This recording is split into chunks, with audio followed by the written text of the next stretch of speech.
This is Aruna. Local governments in India చెప్తున్నాను, అంటే భారతదేశంలో స్థానిక ప్రభుత్వాలు. Local governments in India have a long historical background. అంటే స్థానిక ప్రభుత్వాలకి చాలా సుదీర్ఘమైన చరిత్ర ఉంది అని చెప్పుకున్నాం. ఇక్కడ అరిస్టాటిల్ ఏం చెప్తున్నారంటే డెమోక్రసీకి లోకల్ గవర్నమెంట్స్ అనేవి ఒక హార్ట్ వంటివి, అంటే ఒక గుండెకాయ లాంటిది. అంటే మనకి బాడీలో రక్త ప్రసరణ ఎంత అవసరమో అలాగే మనకి ప్రజాస్వామ్యం విజయవంతం అవ్వాలంటే కనుక ఈ లోకల్ గవర్నమెంట్స్ అనేవి కూడా అంతే అవసరము. అంతేకాకుండా మనకి పొలిటికల్ ఫిలాసఫర్స్ కూడా ఏం చెప్పారంటే ఇది ఒక గ్రాస్ రూట్ లెవెల్. ప్రతి పొలిటికల్ లీడర్ కూడా కింద స్థాయి నుండే పైకి వెళ్ళాలి. అంటే ఇది ఒక ట్రైనింగ్ స్కూల్ లాంటిది. లోకల్ గవర్నమెంట్స్ అంటే ఒక ట్రైనింగ్ స్కూల్ లాంటిది. అందుకని ప్రతి ఒక్కరూ కూడా ఇక్కడ ట్రైనింగ్ తీసుకోవాల్సిందే.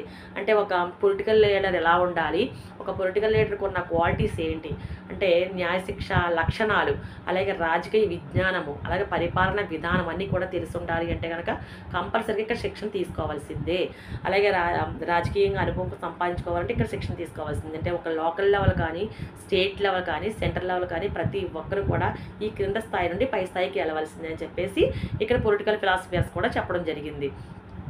తర్వాత 1957లో బలవంతరాయ్ మెహతా కమిటీ సూచనల మేరకు ఇవి గ్రామీణ ప్రభుత్వాలు ఏర్పాటు అవ్వడం జరిగింది. అలాగే మనకి ఇక్కడ భారతదేశ రాజ్యాంగంలో స్థానిక ప్రభుత్వాలు ఏర్పాటు ఎలాగయ్యాయి, వాటి పనితీరు ఎలా ఉంది, ఏమైనా లోపాలు ఉన్నాయా, లేదా వారికి ఏమైనా నీడ్స్ ఉన్నాయా అని చెప్పేసి రాష్ట్ర ప్రభుత్వాలు ఏం చేశారంటే చాలా కొన్ని కమిటీలని ఏర్పాటు చేయడం చూసింది, స్టడీ చేయమని ఏర్పాటు చేసింది.